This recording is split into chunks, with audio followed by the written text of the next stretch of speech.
तो चलिए बच्चों, आज हम आप लोगों को दो इंसानों के बीच गलतफहमी के कारण कैसे दुश्मनी पैदा हो जाती है और जब गलतफहमी समाप्त होती है तो वह दुश्मनी है जो प्रेम में बदल जाती है और दोनों लोगों के बीच मित्रता हो जाती है। तो चलिए हम कहानी पढ़ते हैं, म्यान का रंग। दो राजा थे, खड़ग सिंह और कड़क सिंह। दोनों में पुश्तैनी दुश्मनी थी। बात बात में उनकी तलवारें एक दूसरे पर तन जाती थी, लेकिन दोनों ही राजाओं को दुश्मनी का कारण नहीं पता था। बस दुश्मनी थी, इसलिए निभाना जरूरी था।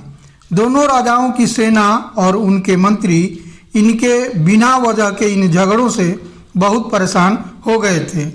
एक दिन कड़क सिंह और खड़ग सिंह के महामंत्री आपस में मिले। उन्होंने दोनों राजाओं के झगड़े को खत्म करने के लिए एक उपाय सोचा। दोनों राज्यों की सीमा पर एक पीपल का पेड़ था। दोनों ने किसी तरह अपने अपने राजा को आपस में वहीं मिलने के लिए तैयार कर लिया। जैसा कि बच्चों आप लोग चित्र में देख रहे हैं कि दोनों राजा और उनके मंत्री है जो कि पीपल के पेड़ पर खड़े मिल रहे हैं।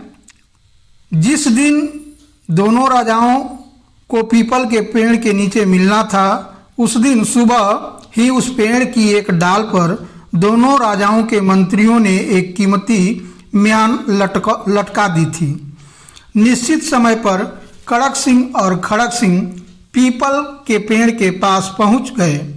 एक पेड़ के इस तरफ अपनी सीमा में था तो दूसरा पेड़ के उस तरफ अपनी सीमा में। दोनों पेड़ के करीब पहुंचे। दोनों ने एक दूसरे का अभिवादन किया, माने दुआ सलाम किया। फिर उनकी नज़र पेड़ पर लटकी म्यान पर पड़ी। बच्चों, म्यान हम तलवार रखने वाले जो खोल होते हैं उसे कहते हैं, जिसमें एक तलवार रखी जाती है ताकि खुली तलवार किसी को भी क्षति पहुंचा सकती है, किसी को घायल कर सकती है। इसलिए तलवार को रखने के लिए एक खोल आता है और उस खोल में है जो कि तलवार को रखा जाता है, उसी को हम आप सभी लोग म्यान कहते हैं। खड़ग सिंह ने म्यान को देखकर कहा, वाह कितना बढ़िया म्यान है। लाल रंग के इस म्यान में जड़े रत्न इसकी खूबसूरती को और अधिक बढ़ा रहे थे। कड़क सिंह ने कहा, क्या कह रहे हो खड़ग सिंह? म्यान बहुमूल्य जरूर है, पर यह तो सफ़ेद रंग का है और इस पर मोती जड़े हैं। खड़ग सिंह को गुस्सा आ गया। बोले, तुम झूठ बोल रहे हो। मुझे साफ दिखाई दे रहा है कि यह म्यान लाल रंग का है और इस पर रत्न जड़े हैं। खड़ग सिंह को भी गुस्सा आ गया। वे भी तेज स्वर में बोले, लगता है तुम अंधे हो गए हो या फिर दुश्मनी छोड़ना ही नहीं चाहते। मैं कह रहा हूँ कि म्यान सफ़ेद है और इस पर मोती जड़े हैं। मुझे लगता है कि तुम लड़ने के लिए ही मुझे बुलाया है। इतना कहकर खड़ग सिंह ने तलवार निकाल ली।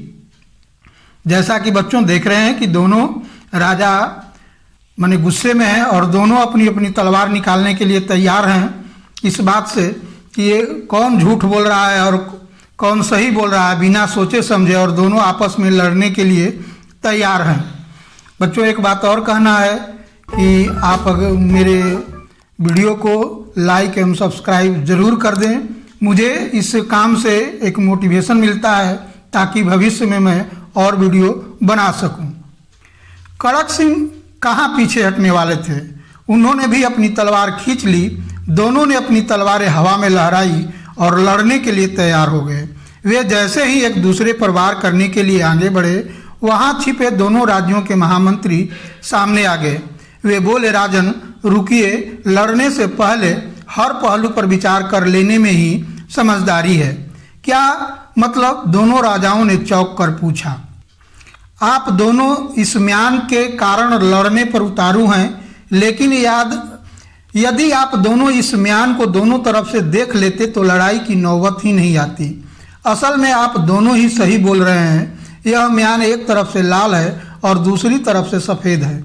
महामंत्रियों ने अपने अपने राजाओं को समझाते हुए कहा। क्या दोनों राजा आश्चर्यचकित रह गए? जी हाँ, मंत्रियों ने उत्तर दिया, महाराज लड़ाई अक्सर गलतफहमी के कारण होती है।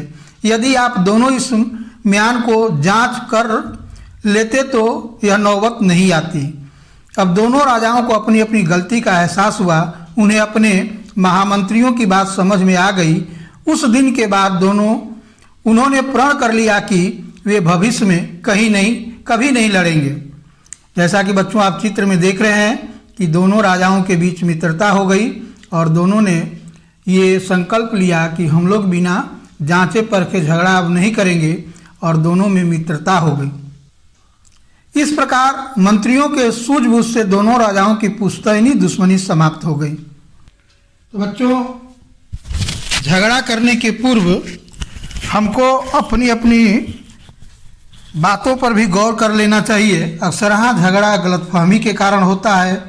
हर लोगों को अपनी अपनी कमी दिखाई नहीं पड़ती है, इसलिए ज़रूरी है कि उस घटनाक्रम को अच्छे ढंग से जांच पड़ताल करके देखकर ही तब झगड़ा करें, अन्यथा हमेशा झगड़ा गलतफहमी के कारण ही पैदा होता है। और इस तरह यह कहानी यहीं समाप्त होती है। अगले पाठ के लिए तब तक धन्यवाद।